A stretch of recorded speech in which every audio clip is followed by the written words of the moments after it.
Hello dear students, कैसे हैं आप? आई होप आप सभी अच्छे होंगे। मैं आपका अपना विशाल ठाकुर आपका स्वागत करता हूं हमारे चैनल वी स्कूलर्स अकेडमी पे। आज का जो हमारा टॉपिक है वो है solubility. This is a very important topic from solutions and colligative properties. It is going to be my lecture number 4 and in continuation with JEE और नीट 2025 सीरीज। तो चलिए बिना टाइम वेस्ट किए अपना टॉपिक स्टार्ट करते हैं। तो solubility basically है क्या? सॉल्यूशन जब भी आप बनाते हो तो वो दो चीज़ों से मिलकर बनता है, एक सोल्यूट और एक सॉल्वेंट से। तो सोल्यूबिलिटी बेसिकली क्या है कि इस सोल्यूट का मैक्सिमम अमाउंट मेरा सॉल्वेंट में डिसॉल्व हो जाए। पर सॉल्वेंट में कितना लो? सॉल्वेंट में जनरली मान लेता हूँ 100 ग्राम, और इसके साथ मुझे कुछ चीज़ें स्पेसिफाई करनी पड़ती हैं कि मेरा टेम्परेचर और प्रेशर क्या होगा, फिक्स्ड होगा। तो चलिए समझ लेते हैं पहले सोल्यूबिलिटी क्या है। Solubility of a substance is its maximum amount that can be dissolved in a specified amount of solvent, generally 100 gram of solvent at a specified temperature to form a saturated solution. जब भी आप maximum amount dissolve कर लोगे तो जो आपका solution बनेगा वो हमेशा ही क्या बनेगा, सैचुरेटेड बनेगा। इट मीन्स हमारा जो सोल्यूट है उसका मैक्सिमम अमाउंट डिसॉल्व होना चाहिए। अब ये जो सोल्यूबिलिटी है ये कुछ चीज़ों पर डिपेंड करती है, जैसे कि nature of solute and solvent. Solute और सॉल्वेंट का नेचर कैसा है, टेम्परेचर एंड प्रेशर। तो सबसे पहले समझते हैं हम कि हमारे ये सैचुरेटेड सोल्यूशन बेसिकली है क्या। मैंने मान लो एक सोल्यूट लिया विच इज शुगर और पानी ले लिया। पानी में मैं शुगर को ऐड करता जा रहा हूँ। पहले शुगर ऐड किया तो पूरा का पूरा शुगर सोल्यूशन बन गया, और यहाँ कोई भी लेयर नहीं बनी क्योंकि वो कैसा था, होमोजीनियस था। मैंने और शुगर डाल दिया, फिर सोल्यूशन में डिसॉल्व हो गया वो। फिर मैंने और शुगर डाल दिया, फिर से सोल्यूशन में डिसॉल्व हो गया। पर जब मैं देखता हूँ थोड़े टाइम बाद ऐसा होता है कि मैं जब और शुगर डालता हूँ तो वो डिसॉल्व होना बंद हो जाता है, और वो कहाँ, नीचे सेटल डाउन होने लगता है, यहाँ पे सेटल डाउन होने लगता है। इस पोजीशन पे मैं और शुगर को डिसॉल्व नहीं कर पा रहा, तो इस सॉल्यूशन को मैं क्या कहूँगा, saturated. It means more amount of solute can not be dissolve at this temperature. तो इसको क्या कहूँगा, सैचुरेटेड सॉल्यूशन। जब भी मैं इसमें और शुगर डालूंगा तो वो और सेटल डाउन होने लगेगा। देखिए शुगर की मात्रा जो है वो क्या होने लगी, नीचे बढ़ गई है। तो सैचुरेटेड सॉल्यूशन क्या है, basically a solution in which no more solute can be dissolved at same temperature is called saturated solution. अब दो तरह के टर्म्स और होते हैं, saturated solution, unsaturated solution and super saturated solution. तो सैचुरेटेड सॉल्यूशन तो तब है जब आपका शुगर यानी कि और सोल्यूट ऐड ना किया जा सके सॉल्वेंट में। बट जब ऐड किया जा सकता था उस टाइम पे जो मेरा सॉल्यूशन था उसको मैं क्या कहूँगा, उसको मैं कहूँगा अनसैचुरेटेड सॉल्यूशन कहूँगा। आई होप आप सभी को क्लियर होगा।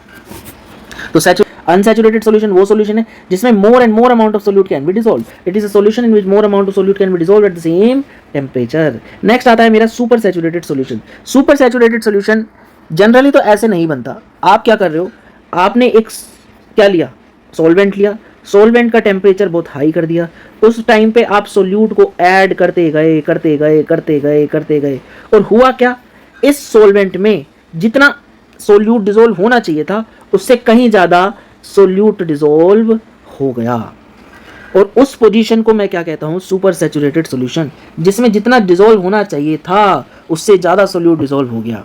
और वो कब हुआ, जब आपका टेम्परेचर जनरली बहुत हाई था।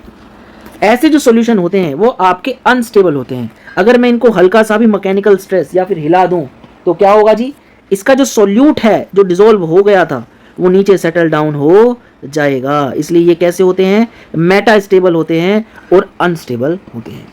It is a solution which contains more mass of dissolved solute than the saturated solution at the same temperature and pressure. जिसके पास क्या होगा, ज्यादा मास ऑफ सोल्यूट होगा सैचुरेटेड सॉल्यूशन से सेम टेम्परेचर और प्रेशर पे। It should be prepared in a dust free vessel. एक तो डस्ट फ्री होना चाहिए वेसल, हाई टेम्परेचर पे प्रिपेयर्ड होगा, ये मेटास्टेबल होते हैं, और मैकेनिकल स्ट्रेस या फिर शेक करने से ही आपका जो सोल्यूट ऐड हुआ था वो क्या हो जाएगा, डिपॉजिट होना चालू हो जाएगा। तो चलिए देखते हैं अनसैचुरेटेड सॉल्यूशन जिसमें सोल्यूट और ऐड किया जा सकता है, सैचुरेटेड सॉल्यूशन जिसमें और सोल्यूट ऐड नहीं किया जा सकता, और सोल्यूट ऐड करूंगा तो वो सेटल डाउन होने लगेगा, और सुपर सैचुरेटेड सॉल्यूशन वो सॉल्यूशन है जिसमें मोर अमाउंट ऑफ सोल्यूट होगा कंपेयर टू सैचुरेटेड सॉल्यूशन से। आई होप आप सभी को क्या होगा, क्लियर होगा। चलिए आगे बढ़ जाते हैं। तो पहले डिस्कस करते हैं solubility of solid in liquid. Solubility of solid in liquid चार चीजों पर डिपेंड करती है भाई, nature of solute, nature of solvent, temperature and pressure. Solute, solvent, temperature and pressure. तो सबसे पहले देखते हैं नेचर ऑफ सोल्यूट और सॉल्वेंट पे कैसे डिपेंड कर रही है। तो हमारा जो इसमें फिनोमेनन लगेगा वो लगेगा लाइक डिसॉल्व लाइक। जो आपका पोलर आपका सोल्यूट होना चाहिए और पोलर ही आपका सॉल्वेंट होगा, तभी आपके ये दोनों क्या होंगे, डिसॉल्व होंगे। अगर सोल्यूट नॉन पोलर है तो आपके सॉल्वेंट को भी कैसा होना पड़ेगा, नॉन पोलर होना पड़ेगा, तभी वो डिसॉल्व होंगे। अगर एक पोलर हुआ दूसरा नॉन पोलर होगा तो आपका जो दोनों चीज़ें हैं सोल्यूट एंड सॉल्वेंट वो डिसॉल्व नहीं होंगे। तो इस तरीके से नेचर ऑफ सोल्यूट और सॉल्वेंट पर डिपेंड करता है। तो देखिए एग्जांपल से समझ लेते हैं, ऑयल एंड वाटर। जो ऑयल है वो आपका कैसा है, नॉन पोलर है, और वाटर जो है वो पोलर है, तो देखिए डिसॉल्व नहीं होगा। नेक्स्ट आ जाते हैं अल्कोहल एंड वाटर। अल्कोहल जो है वो कैसा है, पोलर है, वाटर जो है वो कैसा है, पोलर है, तो दोनों ही क्या हो जाएंगे, डिसॉल्व हो जाएंगे, इनके बीच में हाइड्रोजन बॉन्डिंग भी हो जाएगी। नेक्स्ट आ जाते हैं oil and dry cleaning fluid. Dry cleaning fluid भी कैसा है, आपका नॉन पोलर है, और ऑयल कैसा है, वो भी कैसा है, नॉन पोलर। नॉन पोलर क्यों है, लॉन्ग कार्बन कंटेनिंग कंपाउंड होते हैं, चेन होती है इसमें हाइड्रोफोबिक चेन, और उसकी वजह से ये दोनों क्या हो जाएंगे, आपस में डिसॉल्व हो जाएंगे। चलिए आगे बढ़ जाते हैं।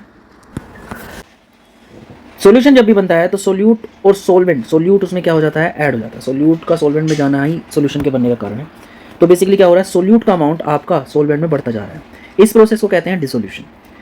एक टाइम तक डिसोल्यूशन चल रही होती है, पर फिर थोड़े टाइम बाद क्या होता है, यानी कि सारा का सारा जो सोल्यूट है आपका डिसॉल्व होने लगता है। पर थोड़े टाइम बाद आप देखेंगे कि नीचे सोल्यूट बैठना चालू हो जाता है, सेटल डाउन होना चालू हो जाता है। एक टाइम के बाद सोल्यूट का डिसॉल्व होना बंद हो जाता है। पर वहाँ पे एक्चुअल में हो क्या रहा है कि आपका जो सोल्यूट आप ऐड कर रहे हो वो डिसॉल्व हो रहा है, और जो अंदर जो सोल्यूट पार्टिकल पड़ा हुआ है वो क्या कर रहा है, आपस में कोलाइड करके बाहर सेटल डाउन होते जा रहे हैं, और जो थोड़ा बहुत बाहर पड़ा है उससे भी कोलाइड होकर आपके क्या कर रहे हैं, सेटल डाउन होने जा रहे हैं। जब सोल्यूशन से सोल्यूट पार्टिकल बाहर आता है उस प्रोसेस को कहता हूँ क्रिस्टलाइजेशन। यानी कि जब भी आपका सैचुरेटेड सोल्यूशन बन जाएगा उस टाइम पे आपकी दो प्रोसेस स्टार्ट हो जाएंगी, एक डिसोल्यूशन और एक क्रिस्टलाइजेशन। तो बेसिकली डिसोल्यूशन है क्या, when a solid solute is added to the solvent, some solute dissolve and its concentration increases in solution, the process is known as dissolution. Basically solute का solution के अंदर increase करना ही dissolution कहलाता है, right. And crystallization क्या है, basically some solute particle in solution collide, आपके solute particle क्या करेंगे, आपस में कोलाइड करेंगे, right, with the solid solute particle and get separated out of the solution. This process is known as crystallization. Basically क्या है जी, आपका जो solid particle हैं वो आपस में कोलाइड करेंगे, या फिर जो बाहर जो आपका थोड़ा बहुत जो अनडिजोल्व्ड सोल्यूट पड़ा हुआ है उससे टकराएंगे और क्या बना देंगे, आपका वापस से सॉल्यूशन से बाहर हो जाएंगे। इस प्रोसेस को कहता हूँ क्रिस्टलाइजेशन। और एक टाइम के बाद ये दोनों प्रोसेस क्या चल रही होती हैं, एक साथ साइमल्टेनियसली चल रही होती हैं। तो यहाँ पे एक इक्विलिब्रियम सेटअप हो जाता है, तो इसका एक इक्विलिब्रियम कांस्टेंट भी आएगा। चलिए बहुत अच्छी बात है। अब देखते हैं effect of temperature on solubility of solid and liquid.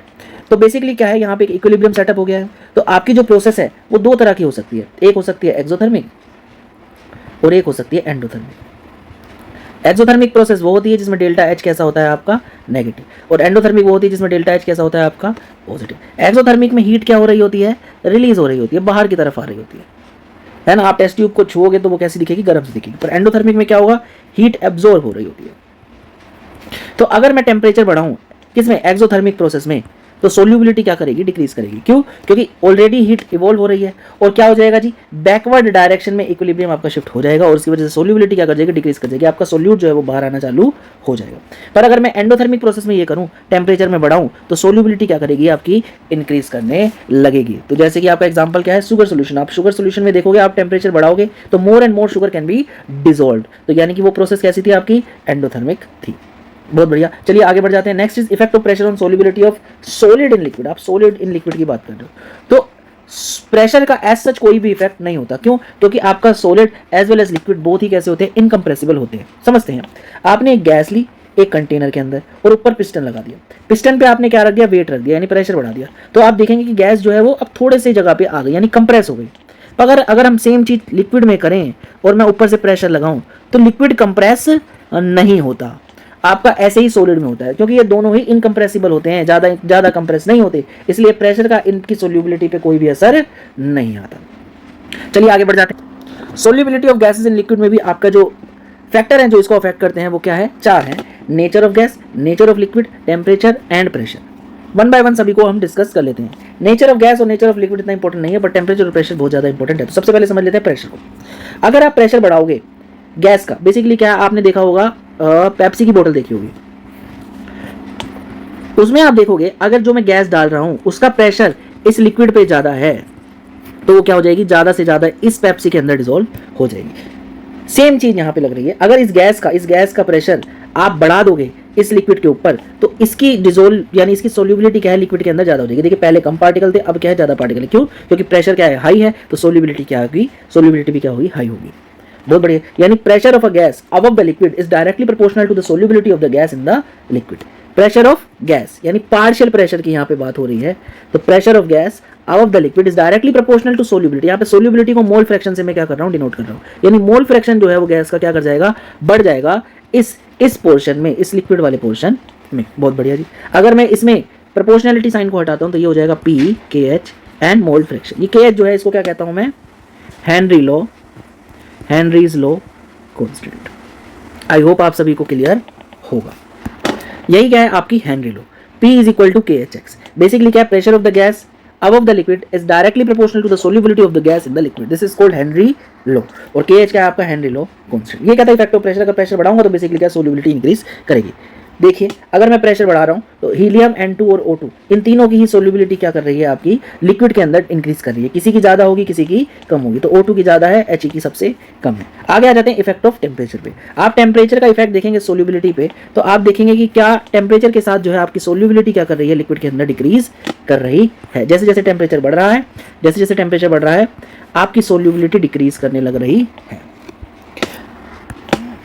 So solubility of gases in water decreases with increasing temperature.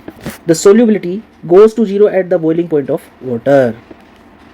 तो सोल्यूबिलिटी जो है वो टेम्परेचर के साथ क्या करेगी, आपकी डिक्रीज करेगी। यानी कि टेम्परेचर के साथ ये क्या होगा, इनवर्सली प्रोपोर्शनल शो करेगी।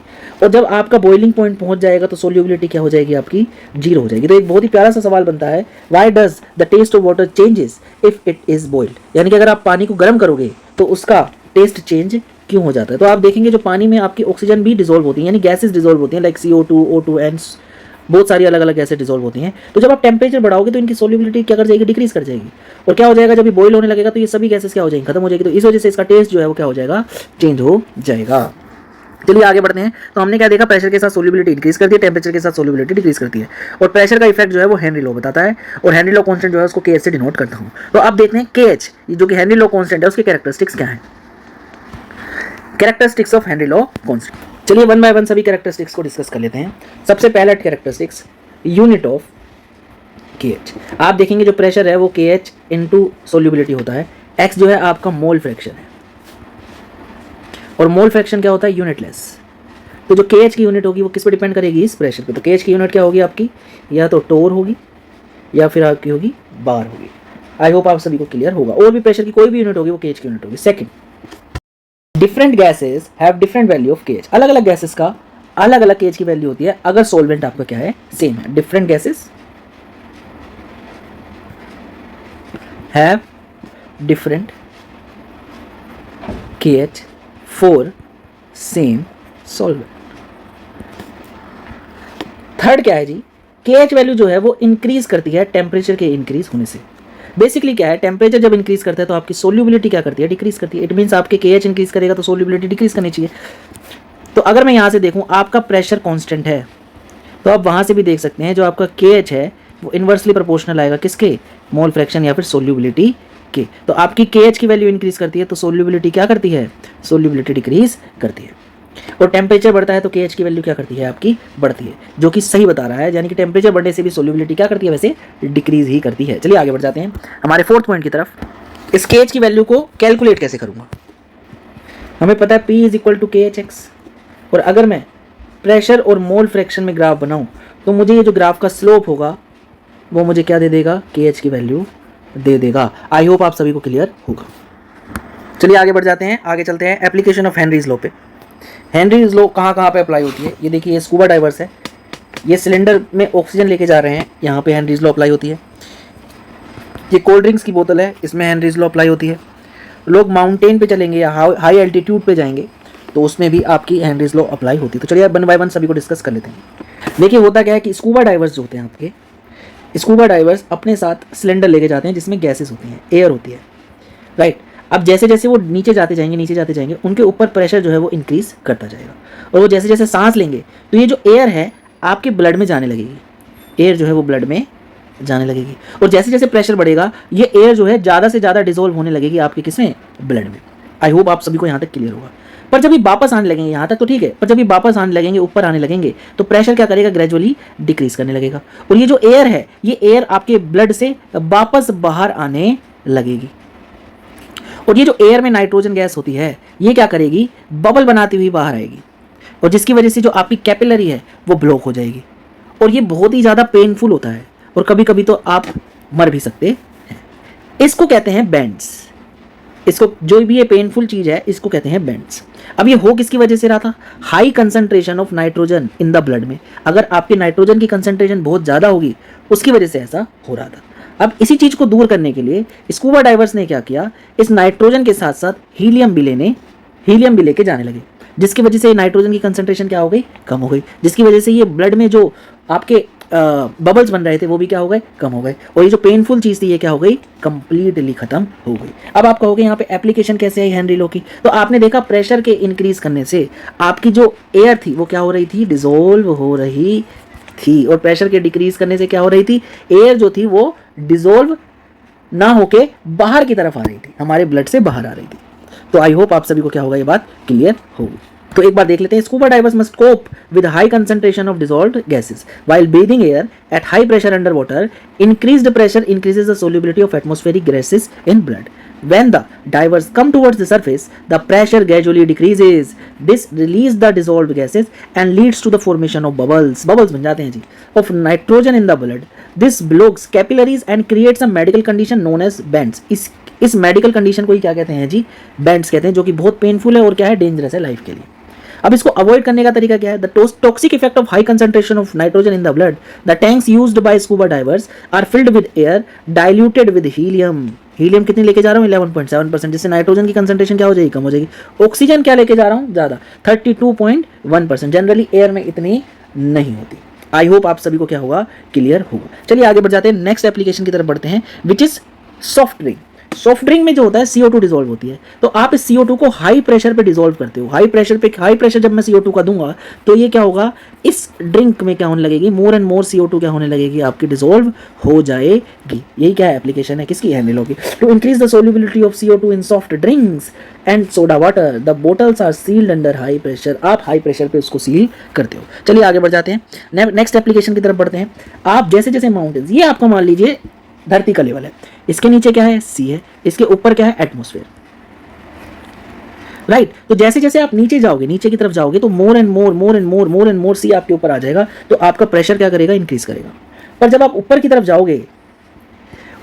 जाओगे तो ये जो एटमॉस्फेयर है, इसका भी अमाउंट क्या होने लगेगा, धीरे धीरे कम होने लगेगा। देखिए अब इतना है, पहले इतना था, तो प्रेशर क्या करने लगेगा, डिक्रीज करने लगेगा। तो जब भी आप हाई एल्टीट्यूड पे जाओगे तो प्रेशर क्या कर जाएगा, डिक्रीज कर जाएगा। तो जो ऑक्सीजन थी, जो ब्लड में आपके धरती पे डिसॉल्व हो रही थी, उससे कम डिसॉल्व होगी जब आप पहाड़ों पे हो गए, हाई एल्टीट्यूड पे हो गए।